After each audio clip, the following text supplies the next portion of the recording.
Eh bien, bonjour à tous et à toutes et bienvenue dans notre podcast dédié à l'IA générative et aux entreprises qui mettent l'IA au cœur de leurs solutions et de leur activité. Et aujourd'hui, j'ai le plaisir d'accueillir Mathieu Cruc de Brainsonic. Salut Mathieu. Salut Anis, ça va? Eh bien, écoute, très très bien. Merci Mathieu d'avoir accepté cette invitation.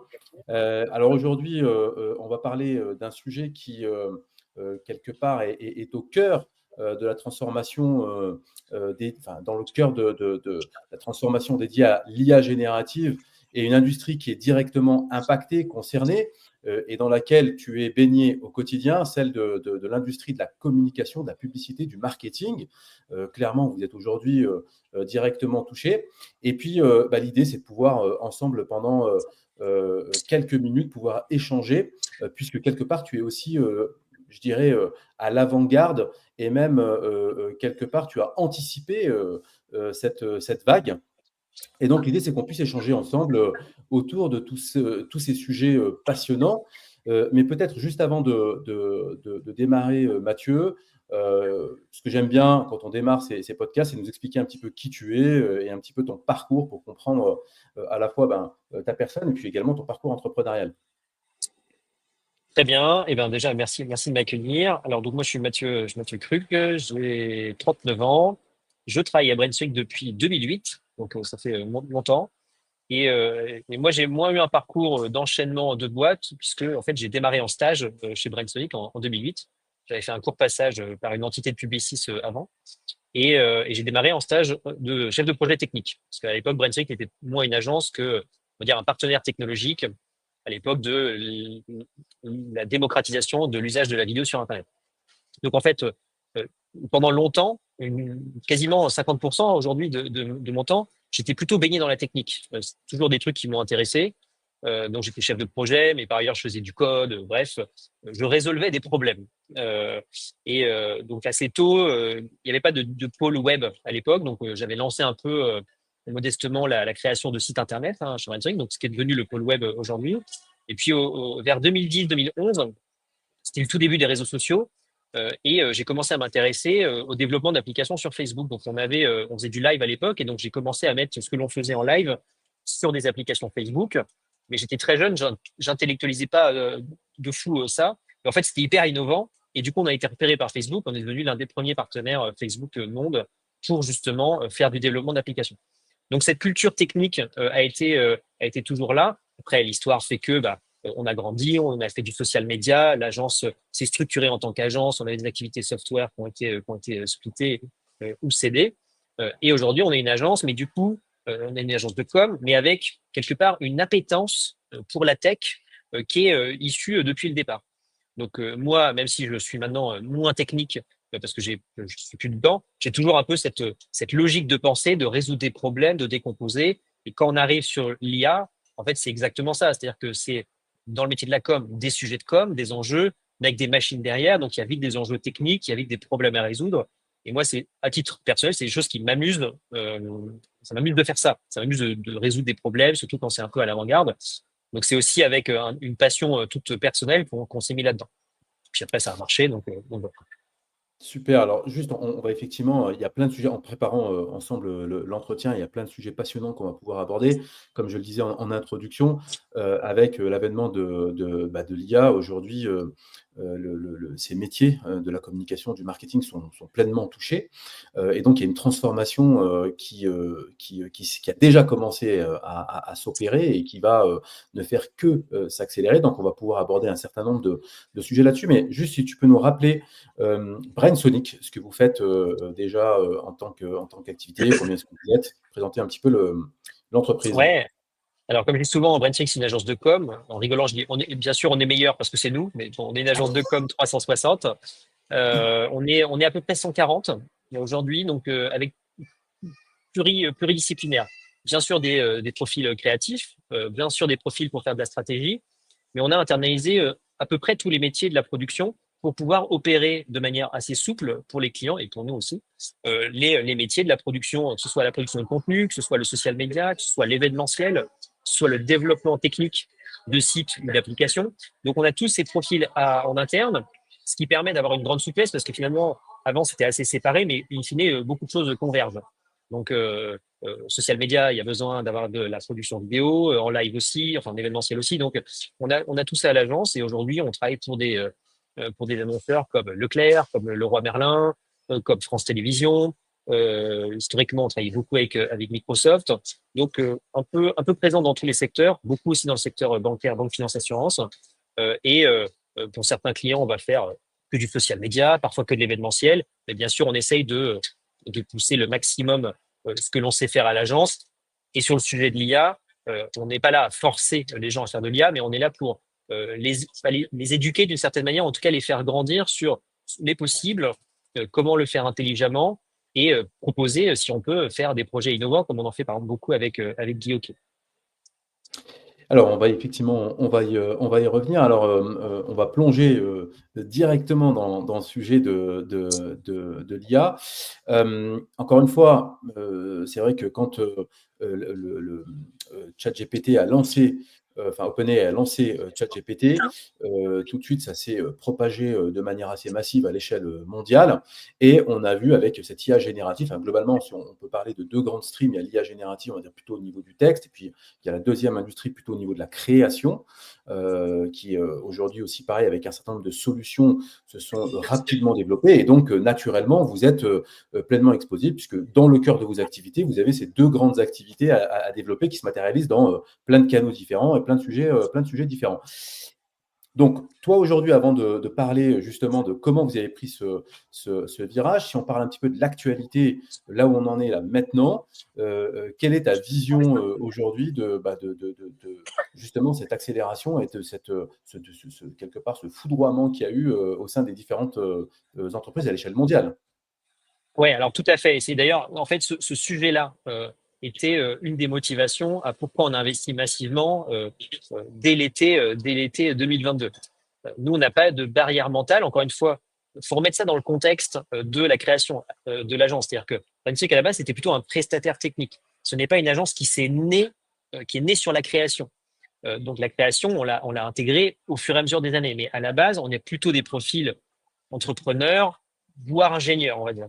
Donc c'est-à-dire que quand un moment arrive dans l'équation des logiques d'algorithmes qui peuvent produire du contenu, qui peuvent produire de la créa, on n'a pas trop de mal, on n'a pas de mal à conceptualiser la chose pour dire que ça peut être un moyen de faire. On n'a pas de frein de mais non, ça ne remplacera jamais, etc. On explore et on essaie d'avoir un regard critique. Donc ça, on l'a intégré assez rapidement et moi j'ai la conviction que l'accélération continue de croître. Alors il y a deux niveaux dans l'accélération. Il y a une accélération technologique de ce qu'on pourrait appeler la puissance des modèles. Les modèles sont de plus en plus puissants. Par exemple, là, il y a des innovations en vidéo, notamment avec VO2, donc qui est le modèle chez Google, qui peut permettre quasiment de faire aujourd'hui des films de pub. Je dis quasiment, parce que c'est contrainte évidemment, mais peut tendre vers des qualités extrêmement bluffantes sur de la prod vidéo. C'est-à-dire qu'il y a 2 ans, on parlait de ChatGPT qui faisait des poèmes, on était content. Là, on peut quasiment faire un spot télé et il s'est passé 2 ans et demi. Donc ça, il y a une évolution technologique. Et après, il y a une accélération aussi dans l'appropriation des usages. Parce qu'à un moment, les modèles vont atteindre une sorte de plafond de verre de puissance, et ce sera, comme les ordinateurs, c'est tellement puissant qu'en fait, on n'a pas besoin d'autant de puissance à ces chaînes individuelles. Mais par contre, l'enjeu stratégique, il est que les gens sachent quoi faire de cette puissance pour le réintégrer dans leurs usages du quotidien. Et là, il y a un chemin qui va être beaucoup plus long que l'évolution technologique parce que on va pas tous au même rythme. Il y a des choses qui peuvent parfois être contre-intuitives, voire contre nature pour pas mal de gens. Il y a des gens ils aiment faire des choses à la main et d'un coup on leur dit maintenant il y a des algorithmes qui peuvent le faire. Donc ils sont pas toujours très très contents. Ce qu'on peut comprendre par ailleurs. Donc il y a cet enjeu-là, mais je pense que malgré tout, c'est toute une chaîne de production qui va non pas disparaître, mais qui va disrupter. Et moi, ce que j'aime bien dire, c'est que ça reste, entre guillemets, simplement des nouvelles manières de faire. C'est une nouvelle méthode. Tout comme aujourd'hui, on fait des choses qu'on ne faisait pas il y a 10 ans, parce qu'il y a des outils, parce que c'est plus simple, et ça devient un acquis, ça devient vite normal. Une anecdote qui me fait rire, c'est j'ai déjeuné ce midi avec mon père, on s'est croisé à la gare, et il me dit oh là là, avec Bouygues, j'ai un forfait Perplexity qui était offert. Donc Perplexity qui est une disque. Donc il a utilisé Perplexity. Il me dit c'est génial, maintenant je fais toutes mes requêtes par Perplexity parce qu'il répond à tout et je passe plus par Google. Donc, en fait, ça pourrait être une anecdote, mais en fait, c'est pas du tout une anecdote. En fait, c'est un signal faible qui est hyper intéressant. C'est que d'un point de vue purement usage, en fait, mon père maintenant se rend compte que, en fait, c'est plus simple, ça répond mieux. En plus, les informations sont sourcées. Donc, il pose des questions en langage naturel qui sont faire de requêtes, mais savoir utiliser telle fonction du téléphone. Et donc, en fait, très rapidement, on se rend compte que les gens, en fait, ça leur va bien. En fait, ça répond à un usage. Et dès lors que ça répond à un usage, parce qu'en fait, ça produit un mieux, en fait, l'usage va continuer d'accélérer. Donc là, on est dans une sorte de zone entre deux. Mais pour moi, l'accélération va arriver et tout un tas de choses qui étaient considérées comme pas possibles, anormales, que ça n'arrivera jamais, globalement, sur les 5 prochaines années, ça va devenir des standards de façon de faire. Donc, Absolument. Et puis, ça effectivement, lèvera d'autres problèmes potentiellement inhérents à ça, mais ça va devenir des standards qui nous paraîtront ce sera bien normal dans 5 ans. absolument, effectivement, le cas de Perplexity est un bon exemple puisque, en effet, jusqu'à maintenant, on avait Google qui nous mettait une sorte de liste de réponses et là, aujourd'hui, on a une réponse quelque part synthétisée avec, effectivement, l'ensemble d'accès aux sources et tu as raison, ça va bouleverser un certain nombre d'usages même pour chez l'ensemble des particuliers. Alors, pour revenir, justement sur, l'évolution de Brainsonic et ta rencontre avec l'IA, quand on a échangé ensemble, ce que j'ai noté, c'est que tu avais un petit peu quelque part pressenti cet avènement et que très rapidement, en fait, quand les choses ont commencé à se révéler, très rapidement, vous avez saisi cette opportunité, vous êtes structuré et puis vous avez monté une équipe dédiée à ce sujet. Voilà, comment s'est passée l'histoire et pourquoi tu as eu ce déclic? Alors, pourquoi ça s'est fait de manière enfin, je me souviens exactement la première fois où j'ai été en contact avec de l'IA. Donc, je suis arrivé par Midjourney sur Discord lors d'une réunion et j'arrive, c'est pas intéressant comment j'arrive, mais bon, bref, j'arrive sur Midjourney, puis je tape un truc qui était, je crois, un saut de banane en 3D. Et là, j'ai un saut de banane en 3D. Et en fait, aujourd'hui, ça paraît hyper normal. Il y a 2 ans et demi, ça n'était pas normal du tout. Et donc, tu te dis, tiens, en quelques secondes, j'ai le résultat complètement adapté avec ce que je voulais. Donc, ça m'a quand même fasciné un max. Et donc, du coup, très rapidement, je me dis, bah, en fait, pour la création, pour le craft, pour plein de choses, pour matérialiser une idée, c'est intéressant. Donc, nous, on a commencé par, en fait, on a attaqué par la création parce que ça répondait ça permettait notamment, dans des cadres d'appel d'offres, d'aller plus vite pour matérialiser des idées. Donc, ça a été le premier sujet. Euh, Parce qu'il y avait déjà beaucoup de choses. Après, on a essayé d'explorer les choses et puis on est venu au LLM assez rapidement aussi. Mais les premiers projets de Brainsonic, c'était plutôt des projets en création. C'est comme ça qu'on a sorti la campagne Becherel, qui a été un carton en IA, parce que c'était une campagne en IA qui parlait de l'IA. Et en fait, heureux hasard, cette campagne-là, elle est sortie une semaine ou de manière très, très proche de ChatGPT. Et comme moi, j'étais déjà sur LinkedIn en train de faire de la pédagogie sur l'IA par rapport à ce que je voyais, il y a eu un effet d'accélération de ChatGPT, campagne Becherel. Du coup, à un moment, tout le monde est venu me demander, ambiance, en fait, vous racontez des trucs qui sont pas clairs ou qui sont très techniques et vous arrivez à les rendre simples d'utilisation. Donc, c'est comme ça s'est accéléré. Mais reste que très rapidement à l'agence, on a commencé à faire des choses un peu dans notre coin sans pression, parce qu'il n'y avait pas l'engouement, etc. Donc, on a tous été dans une dynamique d'exploration.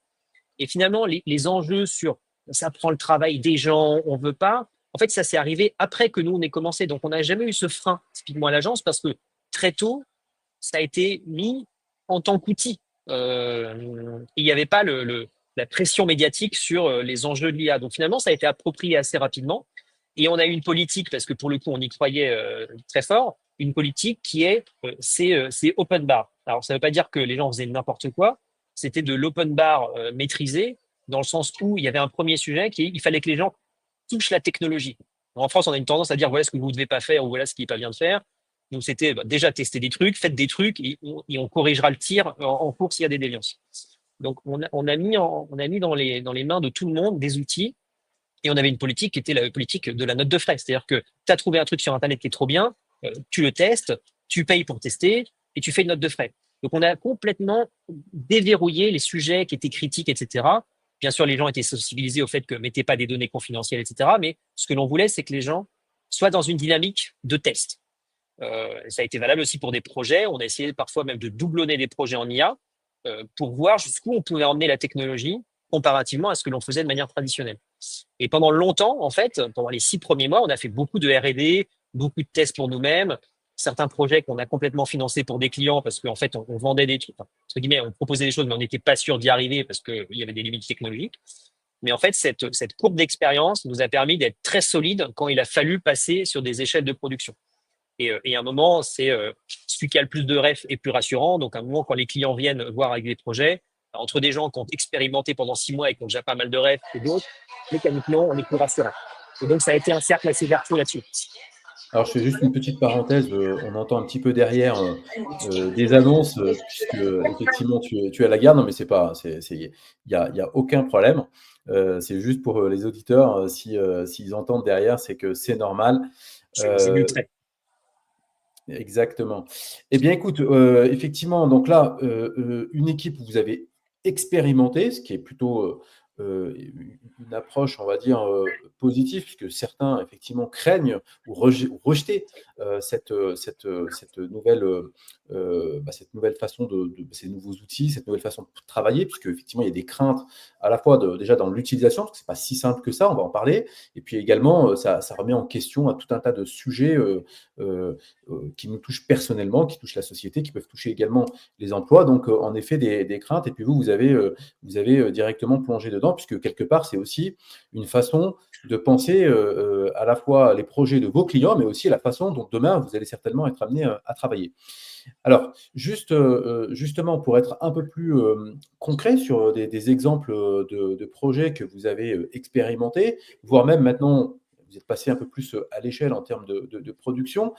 Quand on parle de projets en communication, marketing, plus précisément, de quoi est-ce qu'on parle? Si tu peux nous citer déjà quelques cas d'usage que Ouais. vous avez mis en œuvre, des choses concrètes pour matérialiser le sujet. Alors, tout à fait. Donc, sur la chaîne de valeur, et je montrerai des exemples, sur la chaîne de valeur de la production, aujourd'hui, on l'utilise pas systématiquement, mais quasiment sur l'ensemble de la chaîne. C'est-à-dire que dans tout ce qui va être réflexion sur un projet, bien sûr, on va avoir aujourd'hui, les gens, ils ont le réflexe d'avoir des assistants type ChatGPT ou autres pour commencer à brainstormer. Même chose sur la créa. Ce qu'on est en train de tester aussi un peu à l'échelle en ce moment, parce que ça reste récent, c'est toutes les logiques de deep search, donc qui sont capables d'aller par rapport à un prompt qui contient ce que l'on cherche, d'aller chercher sur Internet à votre place pour faire des rapports. Ça, notamment quand on doit aborder, parce qu'on est en appel d'offres, donc très rapidement, il faut se faire un avis sur une marque. Peut-être qu'on n'est pas expert, peut-être qu'on la connaît pas, et donc il y a tout ce travail d'aller rechercher de la connaissance pour avoir une empreinte finalement de ce que l'on veut. Ça, aujourd'hui, on expérimente sur quasiment nos dossiers, enfin surtout nos dossiers, les fonctions de deep research, notamment celle d'Oponia qui est vraiment extrêmement puissante. Donc, toute la phase amont, la phase de conception, donc en créa, bien sûr, on va avoir la créa, parfois la vidéo. Aujourd'hui, ça permet aussi de désengorger un peu la créa, c'est-à-dire que les social media managers qui n'étaient pas forcément créatifs vont pouvoir utiliser des outils d'IA pour être un peu plus autonomes. Donc, ça désengorge aussi les flux. Et on va avoir notamment les consultants et les rédacteurs qui utilisent aussi beaucoup des IA génératives, mais là, qui vont d'abord plutôt utiliser Claude, typiquement. Claude, qui est plutôt d'ailleurs typé pour la rédaction, parce que il est plus fin dans l'écriture, il est capable de s'inspirer aussi de styles qu'on peut lui injecter, de styles propriétaires d'écriture. Donc, on va pouvoir utiliser ce genre de choses, ou alors même se développer nos propres assistants dès lors qu'il y a des choses d'automatisation répétables qui sont à faire. Donc, on va avoir ce volet-là. Et puis, bien sûr, après, sur l'aspect plutôt production, tout ce qui va être vidéo, retouche sonore, génération de voix, pour des maquettes, voire pour des rendus finaux, pour tout ce qui va être un peu donc les FOH, donc c'est un peu les contenus social média réalistes, mais avec des effets spéciaux qu'on peut faire en partie, alors pas systématiquement, et qu'on peut faire en IA, etc., etc. Donc, c'est vraiment l'ensemble de la chaîne de valeur jusqu'à des choses qui sont un peu plus spécifiques, ou sur certains projets, on utilise notamment de la reconnaissance faciale, parce qu'il y a des besoins très spécifiques, où on développe en ce moment aussi des assistants vocaux pour des clients, pour des interactions renforcées avec de l'interne, par exemple. Donc, c'est vraiment une dynamique qui touche l'ensemble du sujet et qui va bien au-delà des outils, parce qu'en fait, comme je le dis souvent, finalement, les outils, c'est des briques Lego. Et en fait, avec des briques Lego, on peut faire le Faucon Millenium ou une voiture de course. C'est les mêmes briques. Mais ce qui va compter, c'est l'idée que l'on a, la manière dont on va avoir de brancher les choses au service d'un besoin ou d'une idée créative au sens large du terme. Et ça, si vous ne faites que regarder les briques Lego, eh ben vous n'y arrivez pas. Donc, il faut pratiquer. Parce qu'en pratiquant, on se muscle un peu cognitivement là-dessus. Et plus je pratique, plus j'ai d'idées. Et plus j'ai d'idées, plus j'ai d'idées, quoi. C'est un peu l'astérix. Oui, non, mais c'est-à-dire qu'en fait, effectivement, vous utilisez l'IA autant dans vos process internes, où toute la chaîne de valeur va aller, selon son besoin, aller, choisir le bon outil, et le déployer pour son propre, besoin et ses propres activités. Et en même temps, vous avez développé une activité sur vos projets de production à destination de vos clients, dans lequel vous allez, aussi, bah, quelque part créer vos propres réalisations, créations, campagnes, avec, Exactement. l'utilisation de l'IA. Exactement. Et en fait, c'est assez compliqué parce qu'on est confronté à des problématiques. C'est-à-dire que déjà, c'est très innovant. Euh, et en fait, la difficulté consiste à identifier un problème et savoir décomposer un problème en sous-problèmes. Et souvent aujourd'hui, les gens cherchent, ou les entreprises disent, bah, il faut choisir notre outil. Mais en fait, il n'y a pas d'outil unique. C'est-à-dire que pour une production IA, on peut mobiliser 4, 5 outils IA. Chaque outil IA servant à répondre à une problématique précise du problème. Là, typiquement, on travaille pour une vidéo dans le cadre d'événementiel. On va utiliser probablement 5 modèles IA différents parce qu'il y en a un qui va contrôler que les yeux et la bouche d'un personnage, l'autre qui va recontrôler les textures, ensuite l'autre qui va faire un lip sync complet. Et donc, si on cherche d'avoir une sorte d'outil clé en main, ça marche pas. Tout comme on a plusieurs applications sur son smartphone qui répondent à des besoins spécifiques ou plusieurs logiciels sur son ordi, en fait, on a plusieurs modèles d'IA qui répondent à des besoins spécifiques. Et tout l'enjeu, c'est de savoir qu'ils existent, ce que l'on peut faire, comment on peut les utiliser et les contraintes inhérentes. Est-ce que c'est open source? Est-ce que c'est américain? Est-ce que c'est chinois? Est-ce que ça tourne sur telle techno, etc. Donc ça, il y a une vraie expertise là-dessus pour bien comprendre les briques Lego que j'ai dans mon jeu d'une certaine manière. Et ça demande, ça ne se théorise pas, ça se pratique concrètement pour pouvoir faire ça. Donc il y a une prime à l'expérimentation très forte en ce moment. Oui, et puis comme tu l'as dit, alors d'abord, il y a une prime à l'expérimentation, il y a des solutions qui se développent, au quotidien, qui avancent très, très vite.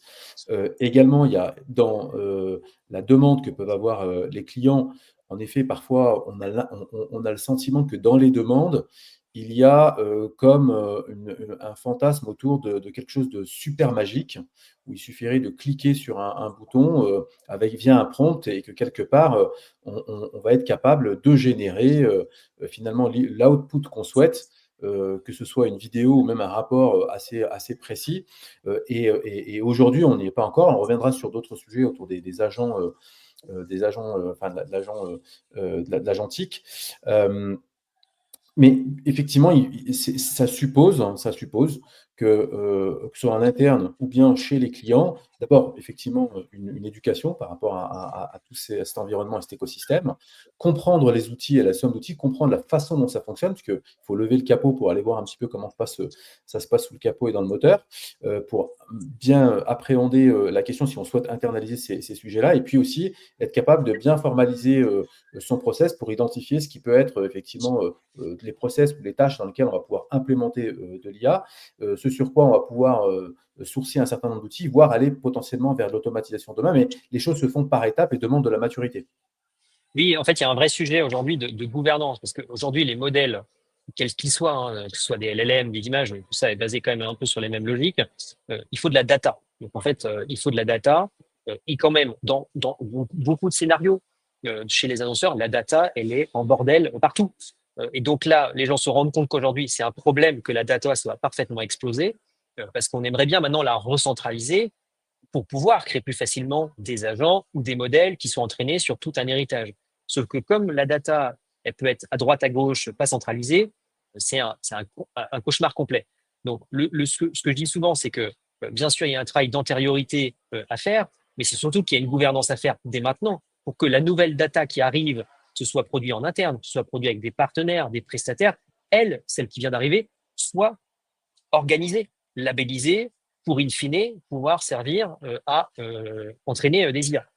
Euh, c'est le sujet, par exemple, des rushs vidéo. C'est-à-dire que toutes les marques produisent des vidéos tout le temps, partout. Les rushs, pas les vidéos forcément finales, mais les rushs ne sont pas forcément centralisés dans des DAM. Alors qu'en fait, vous pourriez très bien avoir demain une base de données de tous les rushs et que si vous avez besoin de refaire une vidéo rapide pour avoir, je sais pas, une porte ou quelqu'un qui nettoie une terrasse avec un Karcher, vous pourriez déjà interroger cette base pour pouvoir récupérer des rushs et remonter un contenu tierce. sauf que vous l'avez pas, donc il faut retourner. Donc en fait, c'est un exemple un peu trivial, mais cette non-centralisation de la donnée, et ça peut être des documents, des scripts, des emails, etc. Il y a des sujets de confidentialité, bien sûr, mais il y a un sujet de gouvernance de cette donnée-là dans une optique d'entraînement des modèles déjà tout de suite et surtout à terme. Donc ça, Ouais, c'est un vrai enjeu. Ouais, excuse-moi Mathieu, juste pour préciser, DAM, Digital Asset Management, Oui, ce pardon. sont des solutions effectivement de centralisation de la donnée qui sont souvent aussi liées parfois à d'autres solutions comme le PIM, le Product Information Management, pour pouvoir connecter effectivement ces deux solutions ensemble. On parle un peu technique, mais c'est pour faire comprendre, et dans ce que tu dis, il y a un sujet extrêmement important. Encore une fois, si on est sur de la simple IA générative, c'est je générer du texte de manière simple à la volée, on va pouvoir utiliser les solutions aujourd'hui, elles sont suffisamment puissantes. Et quelque part, on y reviendra, je dirais, avant de vouloir aller très loin, il faut déjà commencer par la base et s'exercer à l'exploiter au mieux. Et il y a déjà quand même des outils suffisamment puissants. Il y a les outils de création qui sont plus complexes à appréhender. Puis ensuite, il y a effectivement la troisième étape qui est de dire comment je peux aller vers de l'automatisation de certains process. Et là, tu as raison. Là, on touche à un vrai sujet dans les entreprises, sujet sur lequel il est très difficile à faire prendre conscience de cet intérêt, c'est qu'il n'y a pas d'IA sans data. Donc, Exactement. quelque part, si on veut exploiter le vrai potentiel de cet outil, parce que ça ne reste finalement qu'un outil, eh bien, effectivement, il y a toute une démarche de gestion, de nettoyage, de gouvernance de la donnée, de labellisation effectivement des données, d'organisation de ces données, qui est extrêmement important dans l'entreprise, quelle que soit la taille de l'entreprise, d'ailleurs que ce soit une petite entreprise ou une plus grande entreprise, c'est le niveau d'échelle qui va effectivement changer, mais néanmoins, ça va être un vrai sujet pour celles qui vont vouloir tirer pleinement profit de cette structure-là. Et ce qui me, alors, ce qui est marrant, c'est que tu en parles dans le domaine de la communication, du marketing, mais on peut l'étendre à l'ensemble des process de l'entreprise et au système d'information finalement de l'entreprise, puisque toutes celles qui viennent en disant bah, je veux exploiter l'IA, la première chose qu'il va falloir regarder, c'est on va pouvoir individuellement, de manière atomisée, améliorer un certain nombre de choses, on va pouvoir créer des petits flux d'amélioration de process, mais si on veut avoir des projets vraiment de gains de productivité, d'amélioration, il va falloir avoir des logiques vraiment de refonte, de repenser sa façon de travailler ces données, de les nettoyer, et puis ensuite de quel process de gouvernance effectivement autour de la donnée on doit avoir. Voir, prenons un exemple dans la com, par exemple, tout ce qui va être les documents de charte ou de plateforme de marque ou de plateforme de com, donc qui contiennent, en théorie, la manière dont une marque s'exprime, avec les codants, les contraintes, etc. Aujourd'hui, c'est des documents qui sont produits pour être lus par des humains. Demain, il faut probablement réfléchir à produire ces documents, certes toujours pour les humains, mais aussi pour des modèles d'intelligence artificielle. Parce que quand vous faites une plateforme de com qui est donnée aux agences, aux prestataires, à qui vous voulez, en fait, vous aimeriez bien peut-être par ailleurs avoir des modèles d'IA qui eux-mêmes sont capables de faire du contenu en respectant la plateforme de com que vous avez produite. Donc, ça veut dire que pour ça, il faut entraîner le modèle avec les éléments, avec des exemples, avec tout un tas de choses. Donc, ça veut dire que le document central de cette plateforme est pensé à la fois pour l'humain et pour l'IA. Et donc, juste de penser comme ça, pas de réponse unique, mais de penser comme ça, en fait, ça change beaucoup de choses dans les documents que l'on produit, dans le rapport que l'on a aux prestataires, etc. Pour bien comprendre que la matière que l'on a aujourd'hui, elle a quelque part, si on veut étendre sa valeur ajoutée, elle a une double entrée, quoi. Elle a une entrée pour les humains et elle a une entrée pour les modèles. Ce qui est valable aussi pour les images, hein. Absolument, absolument. Alors justement, Mathieu, est-ce que tu as quelques exemples à nous montrer de cas d'usage très pratiques, pratico-pratiques, puisqu'ils sont matérialisés effectivement les sujets pour ceux Oui. qui nous écoutent et qui nous lisent. Alors, du coup, j'ai quelques exemples qui sont un peu connus, mais donc la campagne Becherel, qui était typiquement une campagne qui est donc de novembre 2022. ChatGPT est sorti à peu près le même mois, de mémoire, ou peu de temps après, qui était une campagne à l'époque faite avec Dali et qui parlait de l'IA. Donc, c'est la campagne dont je parlais qui a été typiquement faite en IA. Ce qui est intéressant, c'est que cette campagne-là n'a pas été faite par les équipes IA, parce qu'en novembre 2022, il n'y avait pas d'IA. Elle a été pensée par les créatifs. Mais encore une fois, pour que les créatifs pensent IA, il fallait en amont qu'ils aient les outils entre les mains. Parce que si on veut avoir des idées, il faut pratiquer. Donc cette campagne elle est intéressante pour à la fois pour sa forme, mais aussi dans la manière dont elle a été elle a été pensée. Il y a un cas que j'aime beaucoup, c'est aujourd'hui, alors là c'est un exemple, mais on travaille avec les cinémas UGC. On est l'agence de com des cinémas UGC. Et aujourd'hui, l'IA, elle est au cœur de la production, de la production créative des cinémas UGC. Pourquoi? Alors là, c'est principalement pour un sujet d'échelle. Aujourd'hui, les cinémas UGC, il y a forcément des événements tout le temps, il y a des films qui sortent tout le temps, et puis il y a des cinémas aux quatre coins de la France et également en Belgique. Donc, il y a des besoins de production digitale, print, vidéo en nombre. Et évidemment, les budgets ne sont pas non plus extensibles. Donc, historiquement, il y avait une contrainte de ce que l'on pouvait faire, j'allais dire, dans les moyens qui étaient des moyens contraints. Aujourd'hui, on a outillé ça. On estime que en exploitant l'IA, donc en ayant une facilité dans les idées créatives, de pouvoir tester des choses et de s'enlever un certain nombre de complexités opérationnelles, on arrive à faire un x4 non seulement en volume, mais aussi en qualité globalement de la communication par les outils d'IA. Il ne faut pas voir qu'on n'a pas remplacé des gens. C'est toujours des créatifs, mais ce sont des créatifs qui, en plus de leurs outils comme Photoshop, Illustrator, ils ont les modèles comme Midjourney, ils ont Flux, ils ont Kling pour de la vidéo, ils savent générer des voix off. Et donc, en fait, ils composent. Et trop souvent, on oppose IA avec pas IA, alors qu'en fait, c'est IA et pas IA, entre guillemets. Et il y a un choix qui est fait de savoir quand est-ce que je l'utilise, quand est-ce que je ne l'utilise pas, etc. On a également travaillé sur des campagnes print. Donc, par exemple, la banane française de Guadeloupe, historiquement, elles étaient shootées en vrai pour des raisons de souplesse, principalement organisationnelle.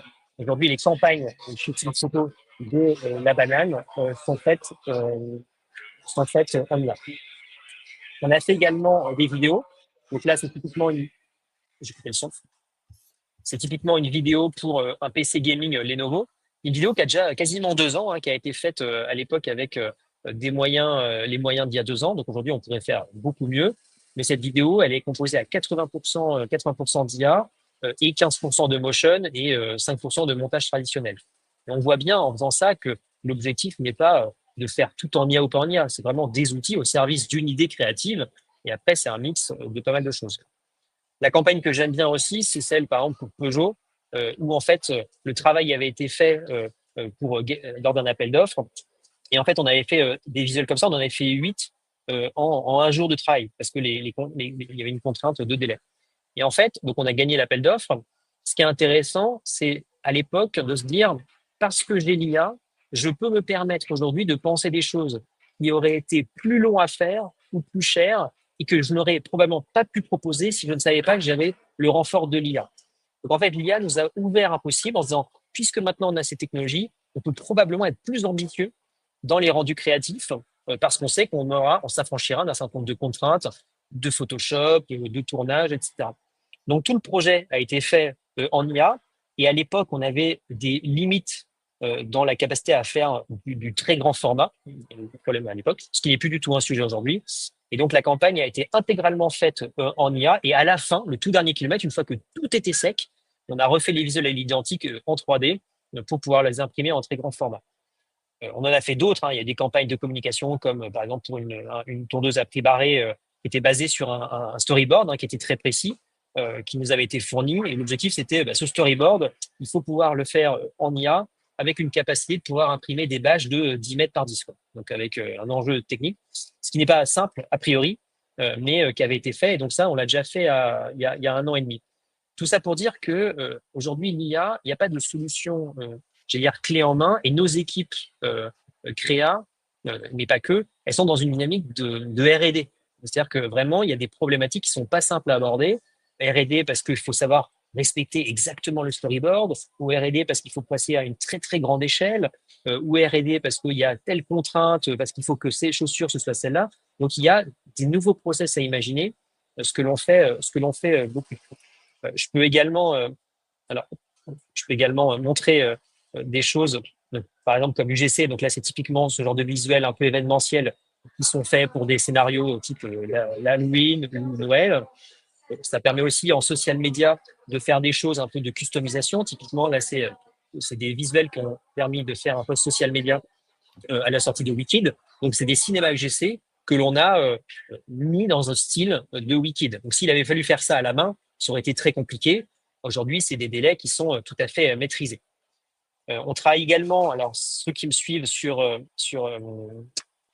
LinkedIn le savent, on travaille aussi beaucoup sur les logiques d'avatar. Je vais Ouais, mettre une alors ça, petite j'ai trouvé vidéo. ça super intéressant. Justement, ça, c'est un cas C'est peut-être le point qu'on verra après. après, Mais, ouais, euh, peut-être. mais, mais effectivement, aujourd'hui, donc tout ce qui va être créa et les assistants, alors les assistants mécaniquement, c'est moins visuel, mais je l'ai un peu raconté. Mais tout ce qui est process créa, de texturing, de transfert de style sur des vidéos.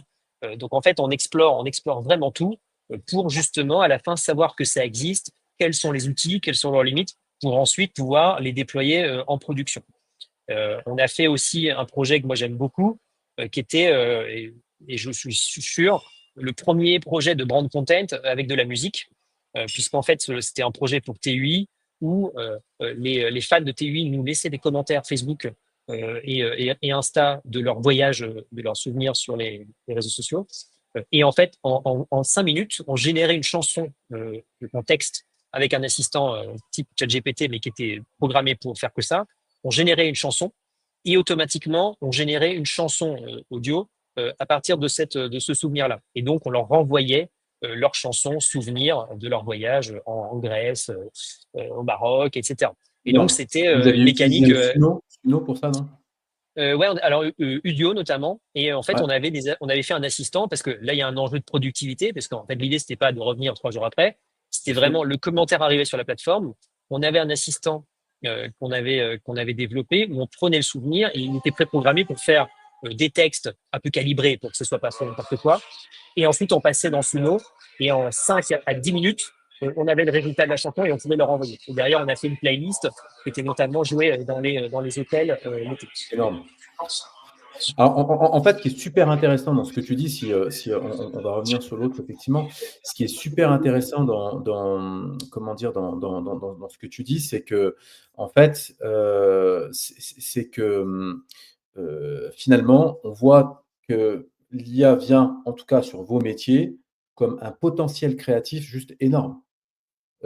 À la fois parce que ça te permet en effet d'avoir, de la créa auquel tu aurais pas forcément pensé seul, et donc ça vient vraiment comme un soutien à ce potentiel de créa et puis ça vient en termes de productivité, de répondre à des problématiques de clients qui veulent, de plus en plus effectivement, potentiellement pouvoir déployer des messages de différentes manières, et de pouvoir le faire, à l'échelle, sans que ça soit et dans un timing qui peut être effectivement, plus serré que ce qu'on pourrait faire simplement avec les limites humaines. Exactement. Alors, on a des cas de figure. Alors après, c'est-à-dire que tout est possible. Après, il y a un certain nombre de contraintes juridiques, légales, voire éthiques parfois, dans lesquelles il faut quand même, dont il faut avoir conscience. Mais c'est vrai qu'aujourd'hui, le contrôle de tout type de médias devient quasiment aussi simple que d'éditer un fichier Word. Un fichier Word. Vous aimez pas le truc, vous le changez. Une photo, je veux enlever une voiture parce qu'elle me gêne, je clique, j'enlève la voiture. Le morceau dans la voix off ne va pas, hop, j'enlève le morceau, je régénère le morceau qui manque. Donc ça devient aussi simple que d'éditer du texte et ce pour tous les médias. Donc les outils avancent là-dessus. Et c'est vrai que nous, on essaye d'implémenter, il y a une sorte d'envie technologique d'implémenter les dernières innovations sur des projets. Donc parfois, on force aussi et on se rend compte que la plupart des clients, pas tous, mais une très grosse majorité, en fait, ils sont hyper friands parce qu'en fait, les clients veulent aussi expérimenter. Et l'avantage que l'on a, c'est que comme on a pris le sujet assez tôt, on n'a pas besoin de justifier de l'expertise pour le coup. Et par contre, les clients viennent aussi beaucoup nous voir justement dans une optique d'expérimentation. Parce que ça permet, encore une fois, soit d'avoir des gains de qualité, mais la qualité, ça peut être soit la qualité, mais ça peut être plus rapide, ça peut être moins cher, évidemment, ça peut être les trois à la fois. Donc en fait, ça va pas chercher les mêmes choses, mais en tout cas, le fait de pousser un peu les barrières comme ça et d'essayer de le faire, ça force aussi, je trouve, intellectuellement, à se dire, et si je pouvais faire des choses comme ça? Et moi, j'essaye de faire ça. Et typiquement, chez les avatars, on en parlait juste avant. Moi, j'ai commencé à faire, on a commencé à en faire il y a 2 ans. Et en fait, il y a 2 ans, les gens me prenaient pour un martien. Parce que je leur disais, demain, on va avoir des gens qui sont pas des vrais gens et ils auront la tête des vrais gens et ce sera comme. C'était de la science-fiction pure et dure. C'est-à-dire qu'on était encore dans le film Heure. Et sauf que il y a une sorte d'acceptation qui se fait parce qu'il n'y a pas que les avatars, mais il y a l'IA, les gens ils ont été confrontés, ils ont trouvé qu'il y avait des trucs bien. Et en fait, à la fin, la question c'est est-ce que ça répond à un besoin réel? Le sujet avec le métavers, typiquement, il n'y avait pas de besoin réel auquel ça répondait.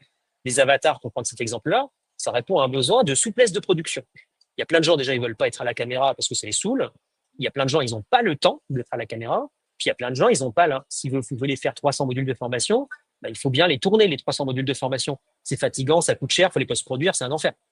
Euh, donc souvent, c'est Si pas tu dois qu'on le fait faire dans des autrement. langues différentes, c'est mission impossible. Exactement. Mais même déjà en français. Et donc, le fait de pouvoir automatiser la génération de contenu, en fait, c'est hyper souple.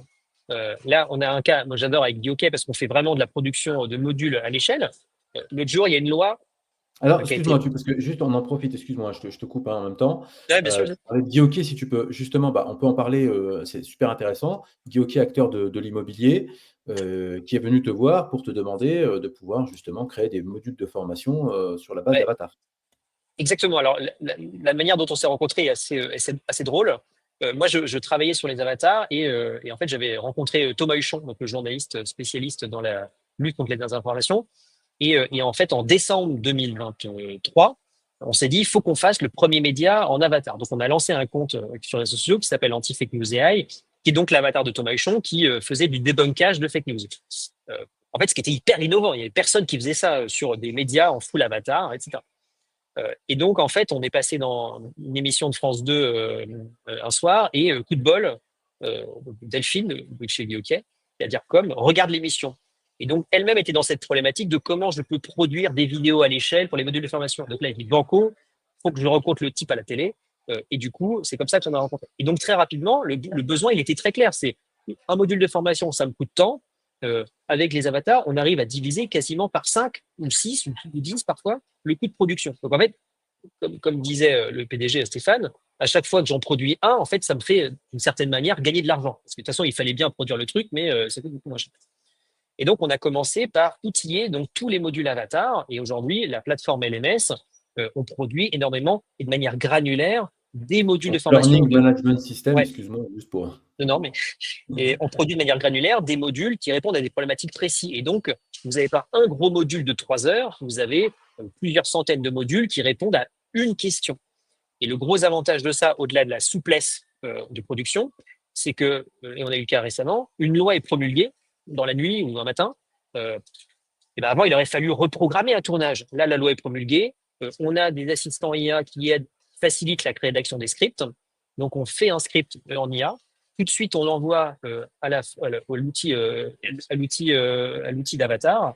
Et à 13h ou 14h, le module de formation de la loi du matin est en ligne.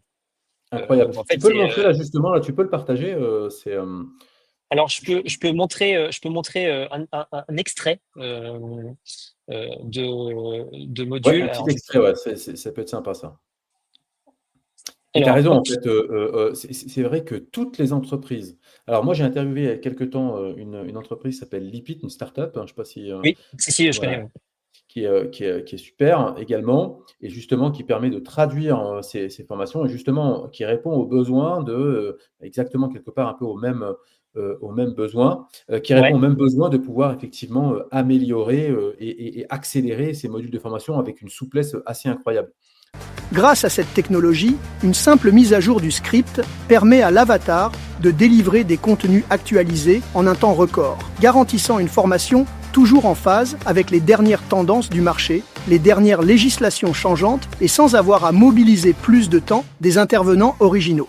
Ouais, c'est en avatar. Alors, quelque part, ce qui est intéressant dans le cas de figure, c'est que c'est un avatar, mais c'est un vrai formateur. C'est-à-dire que c'est pas un avatar de synthèse, c'est vraiment Oui, les formateurs Guy-Hockey que l'on a avatarisés. Donc, c'est les gens, ils les voient sur la plateforme de formation et c'est les mêmes gens qu'ils voient quand ils vont faire la tournée en France pour former opérationnellement les gens. Il y a un ce que lien. vous avez fait, c'est que vous avez capté sur des fonds verts directement, Les comment formateurs. dire?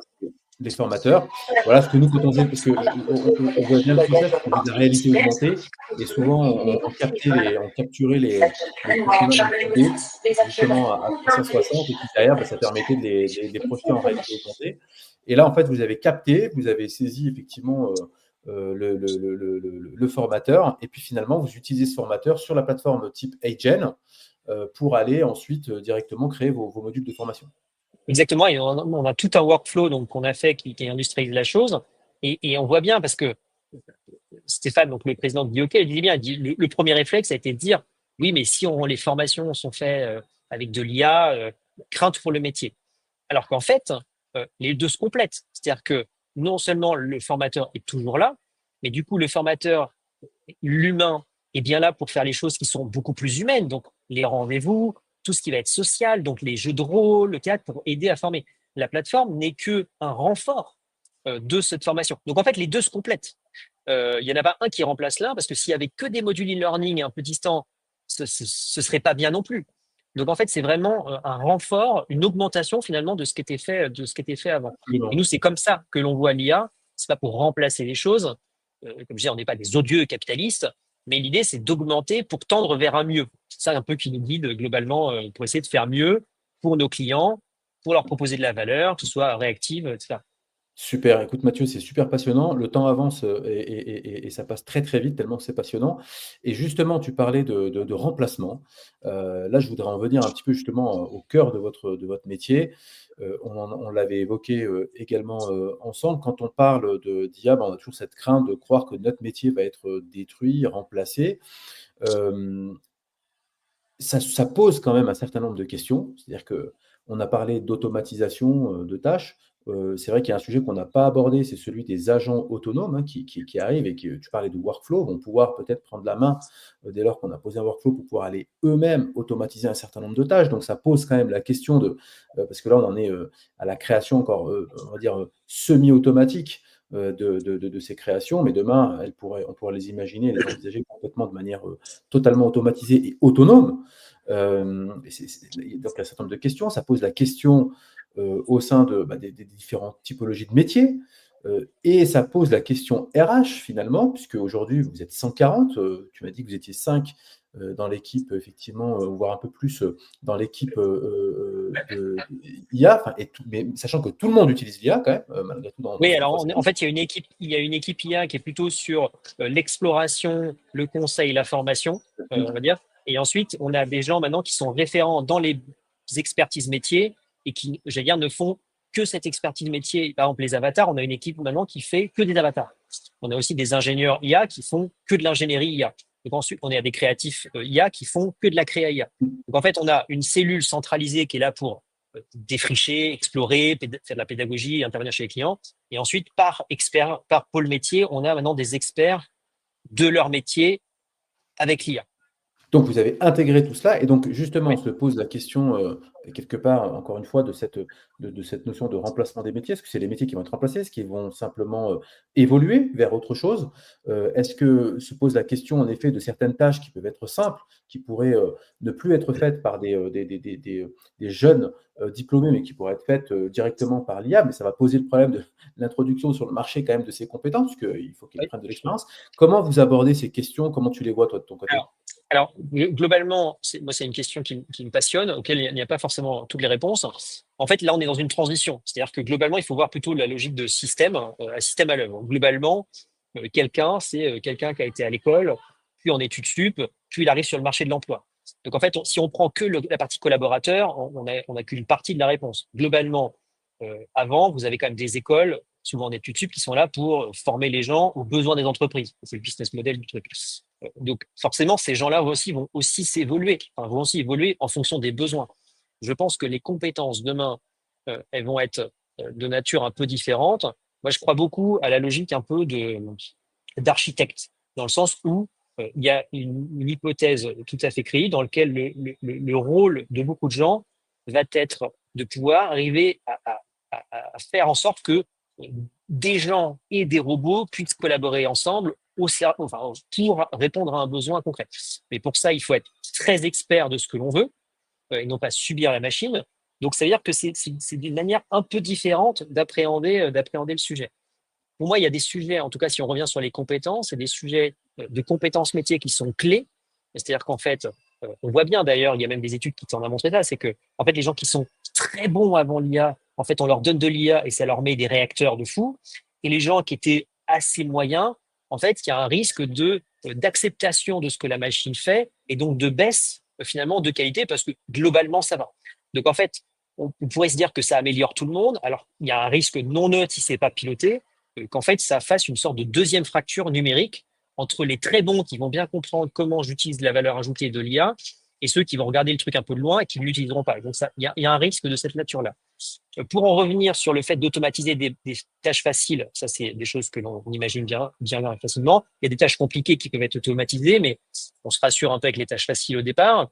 Ça pose la question malgré tout de comment tu fais progresser les gens.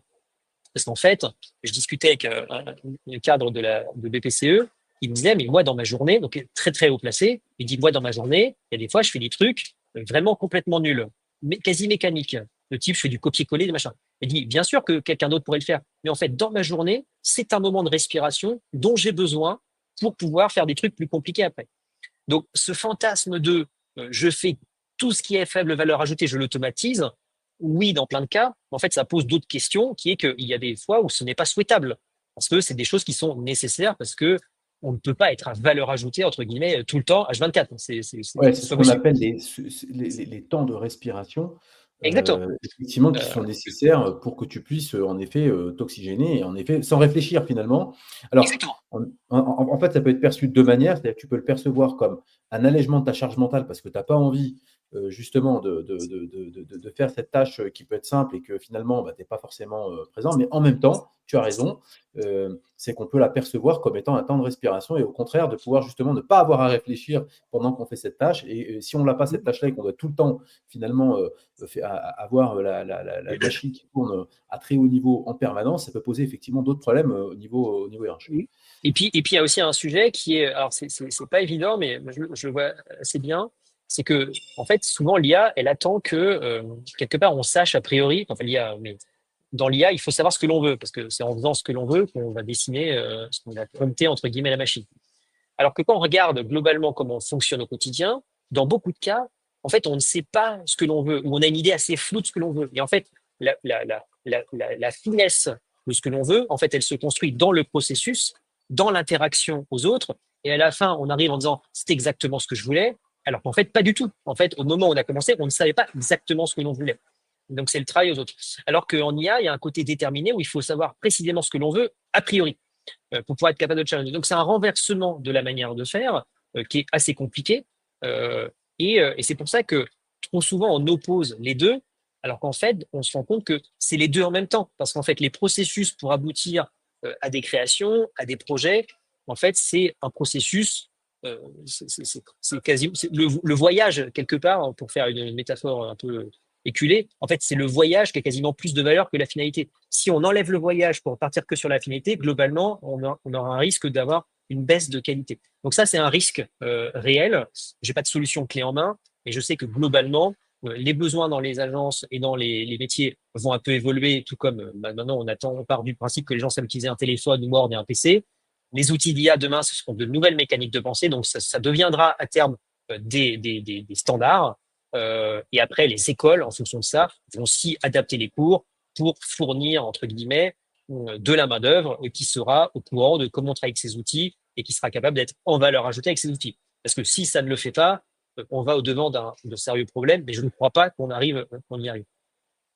Oui et puis c'est vrai qu'il y a cette, on est en pleine transition. Alors c'est marrant parce que moi j'ai pour la petite anecdote, j'ai ma fille qui fait des lettres de motivation pour, les grandes écoles et donc elle a rédigé elle-même et elle m'a dit: «Papa, tu sais, j'ai fait ma lettre de motivation et je l'ai faite toute seule, j'ai passé 3 heures à la faire, pour présenter à Sciences Po et je l'ai passée dans une application pour voir, est-ce qu'elle était, faite par l'intelligence artificielle?» et la réponse était que globalement, elle était, faite à 80 enfin sa lettre de motivation semblait être, réalisée à 90 par l'intelligence l'intelligence artificielle. Donc, je lui ai dit, donc elle me dit, donc moi je lui dis, écoute, c'est super, c'est que tu sembles avoir le cerveau d'une intelligence artificielle. Elle me dit, non, mais en fait, c'est pas ça, c'est qu'en fait, on va me reprocher d'avoir pensé par moi-même et quelque part d'avoir peut-être utilisé l'IA. Et donc, ça pose la question effectivement cette transition où en Bien fait, sûr. on ne sait pas trop, les écoles effectivement n'ont pas intégré effectivement, enfin en tout cas commencent à l'intégrer pas à pas. On va se poser la question de comment effectivement l'humain, dans ce que tu dis, va continuer de devoir réfléchir en amont, parce que l'IA va, à un moment donné, ne reste pour l'instant qu'une machine qui va par elle-même venir en soutien. Et donc l'intelligence humaine, la création, la créativité va rester quand même assez humaine. On va devoir s'appuyer sur effectivement ces outils-là. Et donc on est en pleine phase en effet de transition où les écoles vont devoir former ces jeunes générations en leur donnant les capacités de réfléchir par eux-mêmes et en même temps malheureusement, il va y avoir, ces solutions sont là, et donc il va falloir aussi les intégrer et voir comment cette évolution va pouvoir se faire. C'est vrai. Ok. Mathieu, ça fait 56 minutes qu'on échange. C'était franchement passionnant. Il y a plein de thèmes que j'aimerais développer encore avec toi, parce qu'il y a tellement, je dirais que c'est un domaine un océan infini de sujets. Et pour être tout à fait honnête, j'ai trouvé super intéressant la façon, parce que tu prends des angles différents sur certains sujets par rapport à certaines interviews que j'ai pu avoir. Je trouve ça super, super intéressant et du coup, ça m'a fait moi-même réfléchir sur un certain nombre de sujets, un sujet qu'on n'a pas abordé d'ailleurs, qui était justement la consommation énergétique de l'IA. Et la fois dernière, on a eu cet échange-là. Et justement, tes arguments sont super intéressants. On voit que tu as du recul. On voit que vous avez effectivement de l'expérience et sur des sujets qui ne sont pas simples. Sur la créa, c'est quand même pour moi beaucoup plus complexe que la partie comment dire, génération de textes derrière. Donc, vous avez quand même ces compétences. Donc, aujourd'hui, Brainsonic, on peut le dire, est un acteur clairement qui est dans la place en termes d'IA, capable d'accompagner les entreprises sur leurs projets de publicité, de communication. Et vous êtes quelque part un petit peu, tu as été un petit peu peut-être visionnaire sur le sujet. Vous avez pris le virage en tout cas, et peut-être que ça façonne, ça design l'agence du futur, qui d'ailleurs n'est pas un futur très éloigné, puisqu'on peut dire que c'est même le présent. Et donc, pour ça, un grand bravo et merci pour cet échange et pour tout ton apport. Merci infiniment de m'avoir invité. Et puis, on reste lucide, hein, on fait notre petit bonhomme de chemin, mais on essaye d'avancer, effectivement. On travaille aussi pour nous, mais on travaille aussi pour les gens. Donc, il y a un enjeu aussi de former les gens, d'accompagner. Donc, on se pose beaucoup de questions sur c'est quoi, par exemple, le futur d'une agence à l'heure de l'IA. C'est les questions qu'on se pose. On sait qu'il y a des choses que l'on fait qui ne seront plus faites demain parce que ça n'aura, entre guillemets, plus de valeur. Tout comme il y a des choses qu'on ne fait plus, qu'on pouvait faire avant parce que ça n'a plus de valeur aujourd'hui. Donc, tout ça est assez mouvant, mais il faut le conscientiser. Il faut plutôt se dire que ça va arriver, donc autant essayer d'être intelligent et de voir ce que je peux faire de bien, plutôt que de refuser et de subir. Donc, c'était un peu ça la démarche que l'on a fait, donc pour viser un mieux, encore une fois. Super. Alors, juste en 30 secondes, si tu devais donner un conseil aux entreprises qui, justement, font face à l'IA, parce qu'aujourd'hui, quelque part, hein, toutes les entreprises ils sont confrontés. Ce serait quoi ton conseil, la méthode, la façon de faire, par quelle étape on doit passer Moi, mon conseil, alors après, c'est moins simple chez les grosses entreprises, mais le sujet, c'est de créer une dynamique favorable d'action.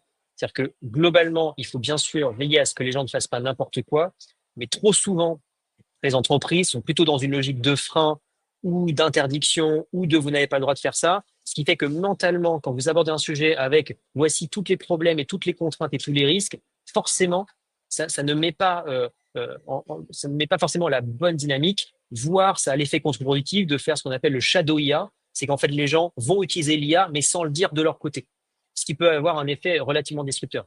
Donc je pense que il ne faut pas passer forcément du temps à faire 8 mois d'audit 8 mois d'audit des outils ou 10 mois, parce qu'en fait la techno bouge. En fait, par essence, tout ça est instable, mais par contre, ce qui n'est pas instable, c'est la dynamique dans laquelle il faut inscrire ses collaborateurs, parce que ça, la dynamique va rester. Les outils vont bouger, les méthodes vont bouger, mais la dynamique de penser autrement, la dynamique de penser à l'heure de l'IA, elle ne va pas changer.